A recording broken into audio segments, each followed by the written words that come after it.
Sir, ఈ healthy probiotics అనేవి హ్మ్. మన బాడీలోకి ఎలా వస్తాయి? చాలామంది అనుకుంటారు, మేము చిన్నప్పటి నుంచి హెల్తీగా తినలేదు. సో, ఇప్పుడు మాలో మంచి బాక్టీరియా డెవలప్ కాదేమో అనుకుంటారనమాట. అది చాలా పెద్ద అపోహ. మనం ఇప్పుడు అనుకున్నా గూడా హెల్తీ బాక్టీరియాని బాగా డెవలప్ జేసుకోవచ్చు. సో, హెల్తీ బాక్టీరియా అంటే ఏం లేదు. మీరు మంచి ఫుడ్ తింటే, మంచి లివింగ్ ఉంటే, దాంట్లో నుంచి మీకు డెవలప్ అయ్యే బాక్టీరియానే హెల్తీ బాక్టీరియా. మీరు చెడు అలవాట్లుంటే, దాంట్లో నుంచి డెవలప్ అయ్యే బాక్టీరియా చెడు బాక్టీరియా. అంతే కాకుండా క్వాంటిటీ కూడా పెరగాలి. ఎలా పెంచుకోవాలి? మనము హెల్తీ బాక్టీరియా క్వాంటిటీని పెంచుకోవాలి. అదేవిధంగా బయోడైవర్సిటీ అంటాం. ఫర్ ఎగ్జాంపుల్ ఒకడికి 100 స్పీసీసే బయోడైవర్సిటీ ఉంది. వాడికంటే ఇంకోడికి 1000 స్పీసీస్ ఉంది. 1000 స్పీసీస్ ఉన్నవాడు మోర్ హెల్తీ అని చెప్తాం. ఓకే. మనము క్వాలిటీ పెంచాలి, క్వాంటిటీ పెంచాలి, బయోడైవర్సిటీ పెంచాలి. ఈ 3 గనక చేస్తే మనకు మంచి మైక్రోబయోమ్ వస్తుంది. సో, ఇవి చెయ్యాలంటే ఏమేం చేయాలి?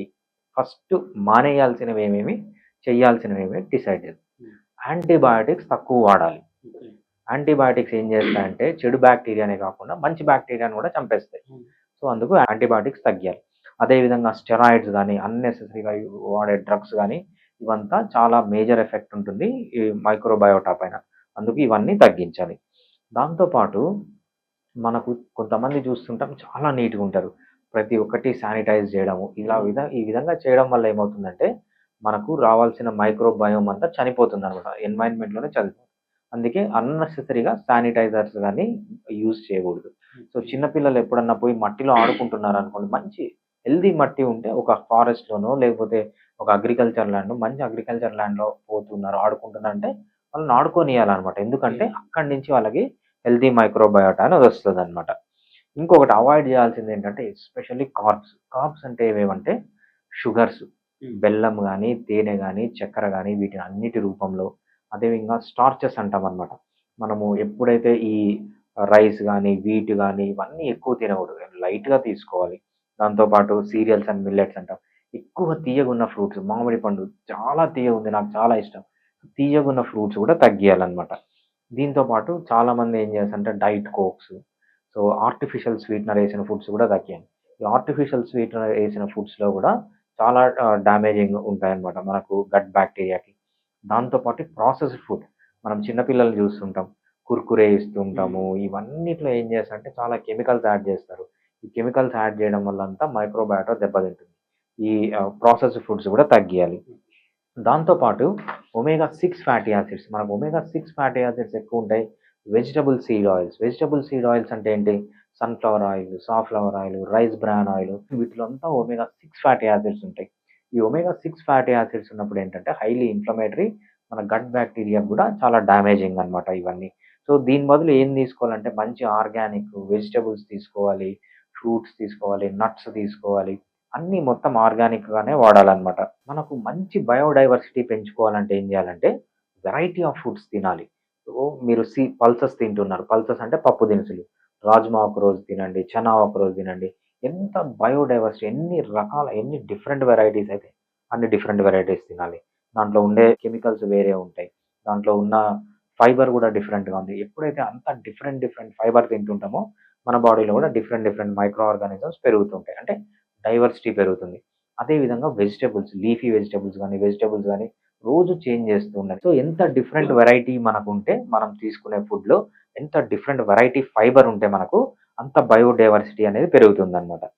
దీంతో పాటు లేటెస్ట్ టెక్నిక్ ఏమంటుందంటే ఫీకల్ ట్రాన్స్‌ప్లాంట్. ఫీకల్ ట్రాన్స్‌ప్లాంట్ అంటే ఏం లేదు. ఒక హెల్తీ మనిషి, ఎస్పెషల్లీ మనకు కొన్ని డాక్యుమెంటరీస్ గూడా ఉన్నాయన్నమాట. ఆఫ్రికాలో మనకు హడ్జా బే అని ఒక ట్రైబ్ ఉంటుంది. హ్మ్. ఆ ట్రైబ్ వాళ్ళు వదిలేసే మోషన్‌ని తీసుకొనొచ్చి క్యాప్సూల్స్ లాగా చేసి అమ్ముతున్నారన్నమాట. ఎందుకంటే వాళ్ళు అన్‌టచ్డ్ బై కెమికల్స్. వాళ్ళలో బయోడైవర్సిటీ ఎక్కువుందని జెప్పి వాళ్ళ ఫీకల్ మ్యాటర్ అంటే వాళ్ళ మోషన్ తీసుకొనొచ్చి క్యాప్సూల్స్ రూపంలో గూడా అమ్ముతున్నారన్నమాట. దాన్ని ఫీకల్ ట్రాన్స్‌ప్లాంట్ అంటారన్నమాట. ఫీకల్ ట్రాన్స్‌ప్లాంట్ అంటే హెల్తీ మనిషి యొక్క ఫీకస్‌ని మనము బాడీలోకి ఇంట్రొడ్యూస్ జేయడాన్నే ఫీకల్ ట్రాన్స్‌ప్లాంట్ అంటారన్నమాట. ఓకే.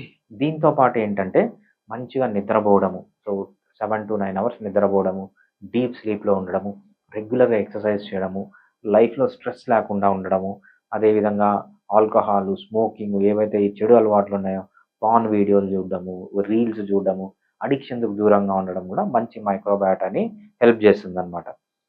ఇంకోటి ఏంటంటే హెల్ప్ చేస్తుందా? తగ్గిస్తుందా? హెల్ప్ చేస్తుంది. మంచి హెల్తీ మైక్రోబయోటా రావడానికి. Porn videos. పార్న్ వీడియోస్ ఏవైనా అడిక్షన్స్ వల్ల ఏమవుతుందంటే మనకు స్ట్రెస్ హార్మోన్స్ రిలీజ్ అవుతాయి. ఎప్పుడైతే స్ట్రెస్ హార్మోన్స్ రిలీజ్ అవుతాయో అవన్నీ మన బయోటాని దెబ్బతీస్తాయన్నమాట. ఓకే. సో, మనం స్ట్రెస్‌లో ఉండకుండా ఉండాలంటే మంచి హ్యాబిట్స్ అనేవి ఉండాలంటే అడిక్షన్స్ అనేవి లేకుండా ఉండాలన్నమాట. ఓకే. సో, ఇంకొకటి ఇది కొంచెం కాంట్రోవర్షియల్. చాలామంది ఏం చేస్తారంటే ఫర్ ఎగ్జాంపుల్ ఒకరికి బ్యాడ్ బ్యాక్టీరియా ఉందనుకుంటాను. కొంతమంది సైంటిస్టులు ఏం చెప్తారంటే వాడికి ఫస్ట్ లాక్సేటివ్స్ ఇచ్చేసి అంటే ఉన్న బ్యాడ్ బ్యాక్టీరియాని అంతటిని లూజ్ మోషన్స్ లాగా తెప్పించి బయటికి పంపించేసి ఆ తర్వాత ఫ్రెష్ బ్యాక్టీరియా ఇంట్రడ్యూస్ చేయడం అనేది కొంతమంది సజెస్ట్ చేస్తున్నారు. కొంతమంది ఏం సజెస్ట్ చేస్తారంటే దిస్ ఈజ్ నాట్ గుడ్ అంటారనమాట. సో ఒకసారి చెడు బ్యాక్టీరియా అంతా వెళ్ళిపోయిన తర్వాత మనకు మంచి బ్యాక్టీరియా వస్తుందో లేదో తర్వాత తెలియదు. అందుకే ఏం చెప్తారంటే చాలా కాషన్‌గా ఈ ఏరియాలో ఇంకా రీసెర్చ్ చేయాల్సి ఉందనమాట. అంటే బాడీలోంచి చెడు బ్యాక్టీరియాని ఫ్లష్ చేసేసి మళ్ళీ కొత్త బ్యాక్టీరియాని ఇంట్రడ్యూస్ చేయడం. ఇది ఇంకా సైంటిఫిక్‌గా ప్రూవ్ కాలేదు. బట్ కొన్ని ఏరియాల్లో ఇట్లా కూడా చేస్తున్నారనమాట. ఇవన్నీ పాటిస్తే మనకు మంచి బ్యాక్టీరియా డెవలప్ అవుతుంది. వెరైటీ ఆఫ్ బ్యాక్టీరియా డెవలప్ అవుతుంది. మంచి క్వాంటిటీలో డెవలప్ అవుతుంది. సో, బేసిక్‌గా ఏంటంటే మనకు మంచి అలవాట్లు ఉంటే, ఆ మంచి అలవాట్ల వల్ల డెవలప్ అయ్యే బ్యాక్టీరియాని మంచి బ్యాక్టీరియా అంటామనమాట. ఓకే. సో, దీనివల్ల మనకు మంచి బ్యాక్టీరియా ఉంటే చాలా యూజెస్ ఉన్నాయి మన బాడీకి. Sir, healthy gut bacteria improve అవ్వటానికి మాక్సిమం 10 ఇయర్స్ పడుతుంది అంటున్నారు. ఇది నిజమేనా? గట్ బ్యాక్టీరియా అనేది ఏదో 1 మంతో లేకపోతే 1 ఇయరో, 10 ఇయర్సో చేయాల్సింది కాదండి.